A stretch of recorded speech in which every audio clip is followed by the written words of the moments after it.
has a high bar for Blizzard to strive toward. I'll begin by getting something out of the way. If you felt like something's been off with The WoW's model tone, rivals I devs think need to you're right. release Dragonball, 8.3 color. even though it had fantastic bits, like say the Blue Dragon quest line, and lots of bright little sparks, it did in large part end up feeling like a children's show. Wooden dialogue, things that were saccharine and honestly puerile. The Invader Cell campaign had that Avengers Assemble moment that just made people physically cringe. And then the War Within gave us the likes of the Red Dawn quest line. The War Within was a fragmented mess, but I want to hone in on Red Dawn because a bit of it follows through into Midnight. That's because each race, an orc who fought humanity in the First and Second Wars, and who was hunted down like a rat after the Horde fell, is a son of Lothar. All of a sudden, the Sons of Lothar being an organization built to, to destroy the Horde and take out his kind. One of its leaders, Danath Trollbane, was very recently his enemy. Danath bragged about killing orcs and asked to throw Atrio's corpse into the Stromgarde moat as recently as Battle for Azeroth. He suddenly shows up and is involved in the main campaign, Midnight. And the thing is, they don't show him having a change of heart. They don't show his development. No, what happened is his hatred for the uncomfortable parts of his past were transplanted onto his niece in the Red Dawn quest line. Then it was just called character development that allowed him to show up as a new villain who was older and wiser. The thing is, we never got to see that development. Funnily enough, when you're doing a story, that bit's actually really important. It shouldn't happen on screen because it means that whenever Blizzard tries to have some big conclusion to their story and have their schmaltzy moment, well, it feels unearned. How many times have you looked at a modern WoW story beat and felt that it just felt unearned? That the orchestral swell in the music didn't really resonate with you. It just didn't feel like Blizzard had laid the groundwork to get there. Now, this kind of thing has been building for years. Some of the marketing can feel quite cuddly, but quest writing in particular has felt safe. Characters who should be complicated get sanded down until they are. Stories that feel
When that resolution emerges from the world's own logic, after you play through a big experience within that world, then it really works.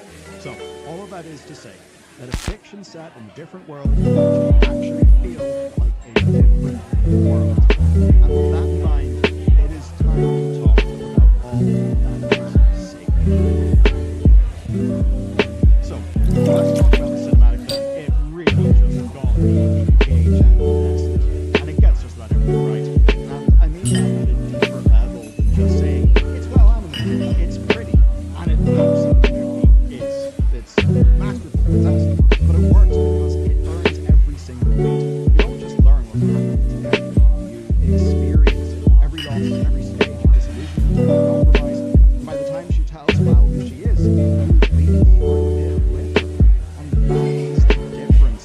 That is what I think Warcraft 3 is able to do by virtue of it being, What kind of tea do you want? There's more than one kind? And the World of Warcraft has struggled with. Did you make some of those up? Storytelling. I think I'll have sleepy time. That sounds good to me.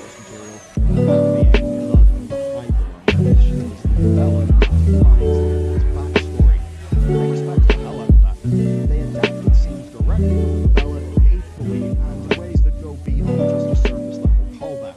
And that really matters. That's the difference between a cinematic that looks good and one that actually lands and deeply respects the lore. It opens more. There's golden milk. Young Liardra will adopt his father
reasonable measure, the cost is absurd. A prince who could have been king, and two good knights are all dead. For what? So a hedge knight could keep his foot? But here's what makes this movie so brilliant. Makar doesn't confront him. He doesn't tell Dunk it wasn't his fault.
What this finale does so beautifully is give us a version of this character that's far more complicated than the books ever had space for. In the novella, Makar agrees to let Egg go with Dunk. It's a moment of grace, a widowed father recognizing that his son needs something he can't provide. But the show changes it, and that change matters. In the show, when Dunk returns and offers to take Egg as his squire, but on the road, as a hedge knight, out at Summerhall, Makar refuses. He has only 3 words: he's my last son. If you look closely at Sam Sproul's face when he delivers that line, you can see everything. Darren is a drunk, Arian is a psychopath, Eamon will be sent to the Citadel, and Egg, sweet, clever, good-hearted Egg, is all Makar has left. This is not a man protecting the royal pride. This is a father terrified of losing the last thing he has. And here's the tragic irony. Makar is right to be scared, because everything he fears about letting Egg go, the danger, the uncertainty, the loss of control, all of it will eventually come to pass. Egg will be exposed to the harsh realities of the world. He will see things that scar him. But at the same time, if Egg stays at Summerhall, if he's raised in the royal court like his brothers, he becomes another Darren, another Arian, another Targaryen ruined by privilege and isolation. Makar can't win. No matter what he chooses, he loses his son. There's a scene in this episode that happens without a single word of dialogue, and it's one of the most quietly devastating moments in the entire season. Egg stands in front of a mirror. His silver blonde hair is growing back. He takes a knife and pushes the Arian. The camera rolls on his face, and then Makar appears behind him. He doesn't yell, he doesn't scream. He just gently places his hand on Egg's shoulders. That's it. That's the whole scene. But if you understand what's happening here, if you understand the weight Egg is carrying, this moment breaks you. Because Egg has just watched something die for a hedge knight. He's just seen his brother Arion act like a monster, and his brother Daron collapse in cowardice. He's staring at his Targaryen hair growing back, realizing that he looks like them. Like Arion, like the family he's ashamed of. Makar sees it. He doesn't have the words to fix it. He can't undo what his sons have become. But he can stand there. He can put his hands on his boy's shoulders and remind him, without saying it, "You're still mine. I'm still here." It's a tiny moment of grace in a family defined by failure. It makes what happens next, Egg's life, is the